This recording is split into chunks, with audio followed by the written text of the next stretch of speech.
Government system disruptions continue in South Korea, with many services still offline, following a fire at a key national data center last week.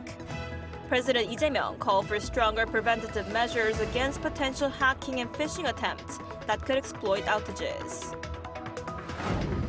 A senior North Korean diplomat has addressed the UN General Assembly and insisted that the regime will never give up its nuclear program.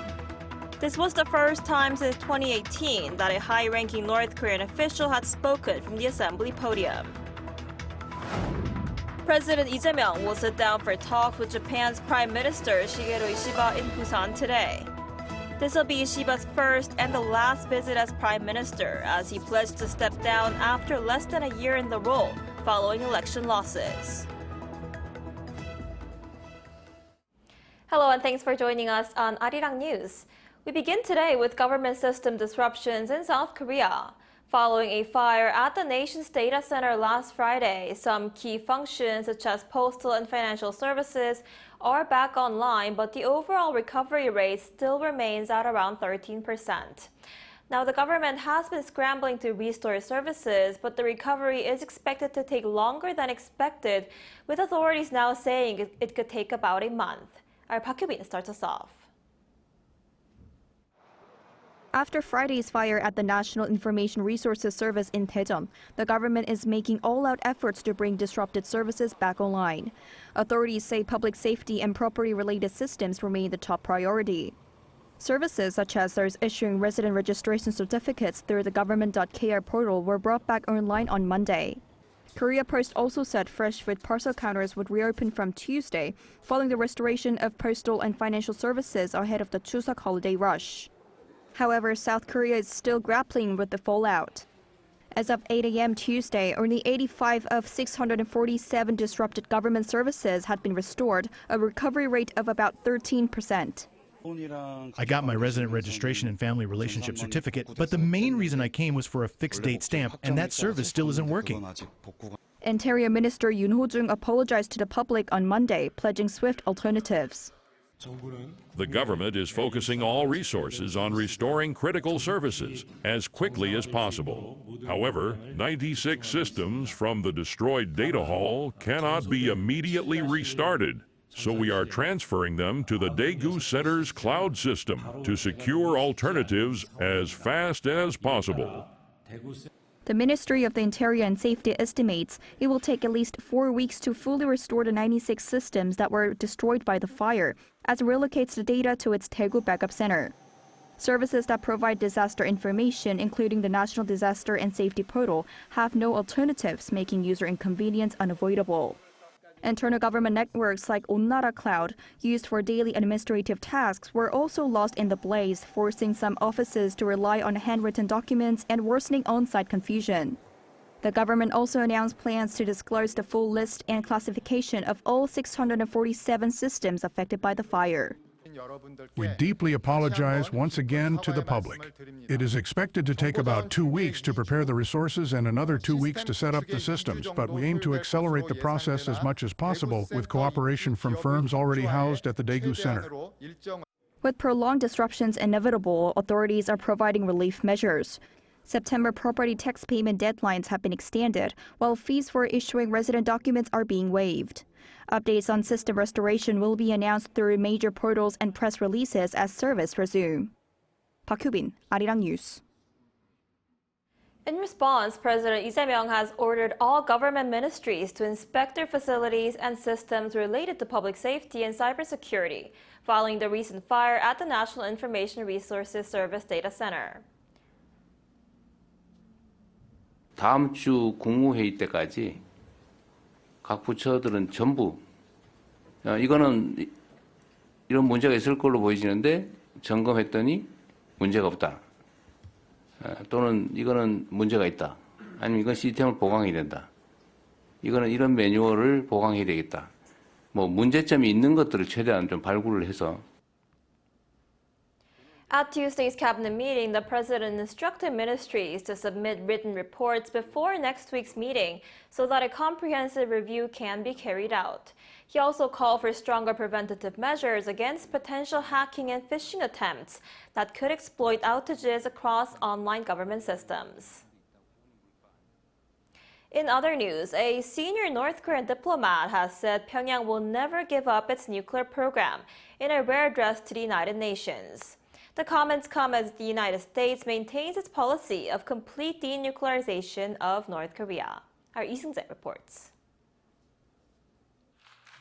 A senior North Korean diplomat has reaffirmed that Pyongyang will never give up its nuclear weapon, calling it a sacred and untouchable cornerstone of its sovereignty. Vice Foreign Minister Kim Sung-kyung delivered the remarks on Monday at the United Nations General Assembly in New York. It was the first time a high-ranking North Korean official had spoken from the assembly podium since 2018. Kim declared that the nuclear arsenal is enshrined in both North Korea's law and the constitution, describing it as an absolute asset that guarantees survival. He also argued that calls for denuclearization amount to demanding that North Korea surrender its sovereignty and right to exist. We will never give up nuclear power, which is our state law, national policy, and sovereign power, as well as the right to existence. Under any circumstances, we will never walk away from this position. The speech came as the U.S. maintains its policy of complete denuclearization of North Korea. Washington has left the door open for talks with the regime, and leader Kim Jong-un has previously signaled conditional openness to dialogue. Still, the vice minister rejected any scenario where the nuclear program would be abandoned. Kim also criticized joint military exercises between the U.S. and South Korea and trilateral drills with Japan, describing them as real war simulations aimed at the North. He framed these activities as justification for Pyongyang's nuclear stance. However, the diplomat also hinted at openness to engagement. He said North Korea is willing to expand cooperation with countries that treat it with respect and pursue friendly relations, regardless of differences in political systems. The speech comes as both Seoul and Washington say they hope to re-engage Pyongyang in talks aimed at reducing tensions and advancing peace on the Korean peninsula. There's also speculation that President Donald Trump could seek to revive direct dialogue with Kim Jong-un during his upcoming visit to South Korea for the Asia-Pacific Economic Cooperation Summit at the end of October. Lee Seung-jae, Arirang News. North Korea has become one of the three major powers capable of striking the U.S. mainland, according to Seoul's unification minister. Speaking at a press conference in Berlin on Monday, Chung Dong-young said the North's capabilities must be acknowledged, listing it as one of three powers that could target the United States, insinuating that the other two powers are China and Russia. With the possibility of dialogue resuming between the U.S. and North Korea, Chung said North Korea's strategic position has changed since the Singapore summit between Donald Trump and Kim Jong-un took place 7 years ago. He said back then Pyongyang was dependent on Washington and that the United States may have lost the opportunity to turn the nuclear problem around. Meanwhile, President Lee Jae-myung is set to hold a summit with Japan's Prime Minister Shigeru Ishiba in the southeastern city of Busan later today. The two leaders are expected to discuss bolstering cooperation on tackling population decline and revitalizing regions outside their respective capitals, as well as on AI and hydrogen energy.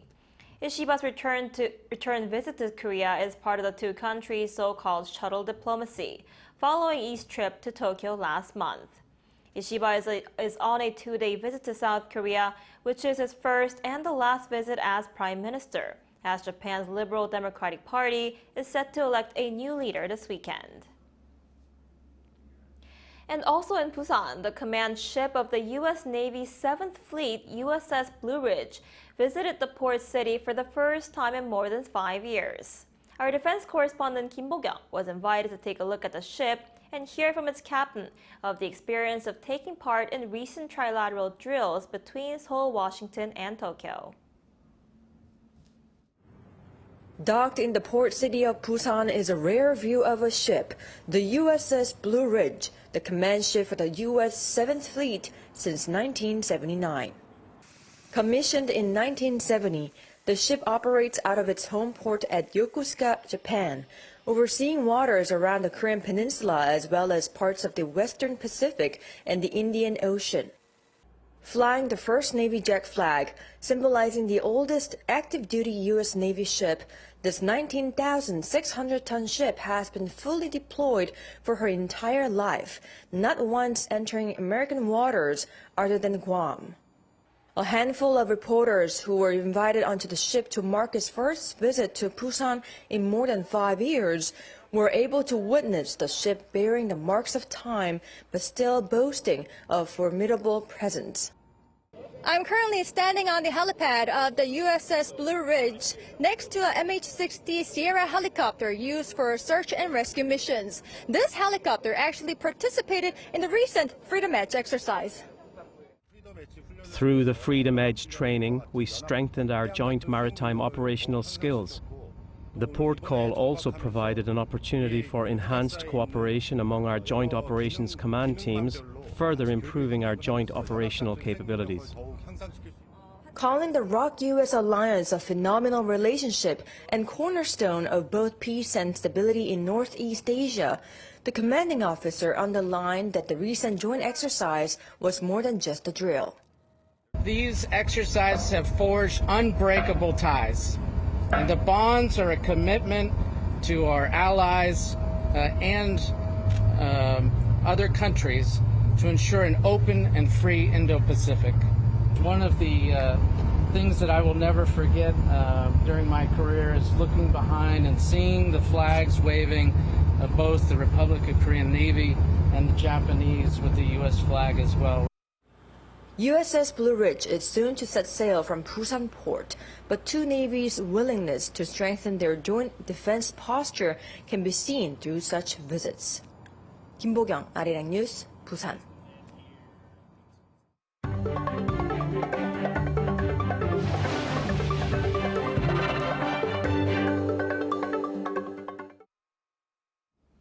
Shifting gears, U.S. President Donald Trump and Israeli Prime Minister Benjamin Netanyahu have agreed to move forward with the U.S. leader's Gaza peace plan, raising hopes of ending nearly 2 years of war between Hamas and Israel. During a White House press conference on Monday, Trump said that if Hamas accepts the deal, all hostages must be released within 72 hours. The Israeli Prime Minister has already endorsed the plan, but the international community is now watching closely to see whether Hamas will agree. Both Trump and Netanyahu warned of sharp consequences if the militant turns down the proposal. The announcement comes as Trump unveiled his 20-point ceasefire plan, which includes full aid immediately being sent into the Gaza Strip upon agreement. And South Korea is moving ahead with preparations for the fourth launch of its domestically developed Duri rocket in Go-Hungun County in the country's southwest. The Korea Aerospace Administration said Tuesday that the launch is scheduled for around 1 a.m. on November 27th, with backup dates running through December 4th. The exact launch time will be confirmed the day before. The wet dress rehearsal, a critical pre-launch test for rockets, was completed earlier this month. The last Duri launch took place in May 2023. An event held to discuss the future of metropolitan cities is taking place this week in Seoul. It's the first time since 2002 that the event has been held in South Korea's capital city, with representatives from around the globe sharing visions for sustainable urban futures. Our Park Junan was there. The Metropolis 40th Anniversary Seoul Congress 2025 has kicked off in South Korea's capital, with leaders from 70 countries discussing how the world can move toward sustainable cities. Delivering the opening remarks, Seoul Mayor Oh Se-hoon emphasized the South Korean capital's commitment and urged cities to address global challenges, such as the climate crisis and inequality, with people-centered, technology-driven solutions. Seoul is developing new urban models in areas such as transportation, architecture, and the environment. By learning from and cooperating with each other, cities can create a future that is more sustainable, more embracing, and more human-centered. A city for people, a city embracing technology, Seoul is showcasing its vision for the future. inviting both its citizens and those from other global cities. At the opening ceremony, Jason Schenker, president of Prestige Economics and chairman of the Futurist Institute, highlighted how Seoul has shown the power of public-private partnerships. Seoul and Korea offer insights into success. Public-private partnerships have helped this economy. Infrastructure investments are very powerful tools to improving people's life, and innovative social solutions. These can be critical too, like the Stepping Stones program that Seoul has implemented. And then there's futurist thinking, embracing these changes to move forward and win in the future. The last session of the opening day was the Megacity Dialogue. It featured presentations from leaders of megacities such as Seoul, New York, Tokyo, and Guangzhou, under the theme of embracing cities. On Tuesday, participants will experience the Smart Life Week through exhibition viewing, a market forum, and Smart City Awards ceremony, exploring the concept of an attractive smart city that supports vulnerable groups. On Wednesday, the final day of the three-day event, affiliated members will visit sites to fully experience Seoul's beauty, such as its urban architecture and traditional houses. The tour will also include landmarks such as Cheongdam Bridge and Naksan Park that served as backdrops for the Netflix animated film, K-pop Demon Hunters. Park Junan, Arirang News.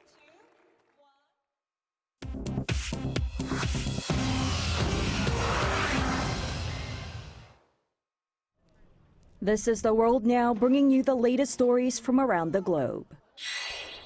U.S. President Donald Trump unveiled a plan to put a tariff of 100% on all films produced outside the United States, following an earlier threat in May. Details on when or how the tariffs could be enacted have not been specified. On Monday local time, Trump posted on social media that every movie made outside of the United States will face a 100% import duty, accusing other countries of having stolen America's film business, just like stealing candy from a baby. He singled out California and the state's governor, calling them weak and incompetent in managing the industry. Industry observers raised immediate concerns following the announcement, as films are often co-produced internationally. While the latest tariff threat is not new, with Trump mentioning the idea once in May, the recent announcement carries renewed weight as the administration claims it is actively moving toward implementation. In Europe, Moldova's ruling pro-European party has secured a parliamentary majority in Sunday's elections, reaffirming the country's push toward the European Union. With over 99% of the ballots counted on early Monday, Moldova's Party of Action and Solidarity, led by President Maia Sandu, captured approximately 50% of the vote, winning about 55 out of 101 seats in parliament. That gives the party the rare ability to govern without forming a coalition. The Patriotic Electoral Bloc, a Moscow-leaning alliance, headed by the country's former president, trailed far behind with a little over 24% of the vote and a weaker showing than expected. EU leaders welcomed the result and praised Moldova for the peaceful conduct of the election. Ukrainian President Volodymyr Zelensky praised the results, saying that destabilizing activity from Moscow had failed to sway the people.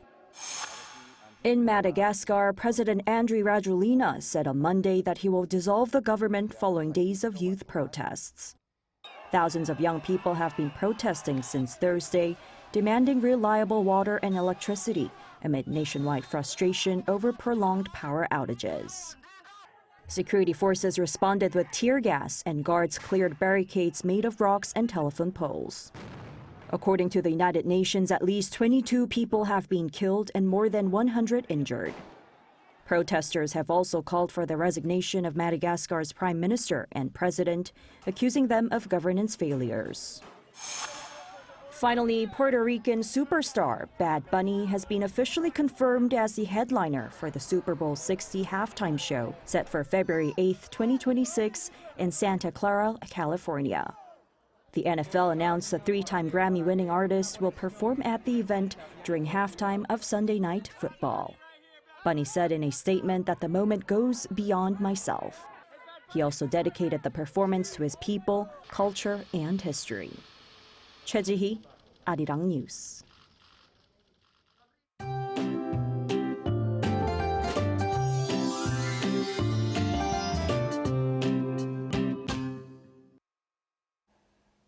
It's getting quite chilly in the mornings and evenings now, but afternoon temperatures will continue to top around 25 degrees Celsius during the day, making it feel a little warm. So do dress accordingly for a large temperature swing. Skies will be fairly clear with some showers. However, there could be passing rain in central areas in Gyeongsang-Pukto province with less than 5 millimeters in the forecast. And this afternoon, top temperatures will rise to similar levels to yesterday. Seoul, Daejeon, Gwangju will be getting up to 25 degrees. Daegu, Gyeongju, Jeju will be warmer at 26 degrees. October starts on a sunny note, but the long Chuseok holiday starts with rain in southern regions and east of Gangwon-do province. Meanwhile, the temperature difference will remain significant in inland areas for the time being, so please do dress in layers.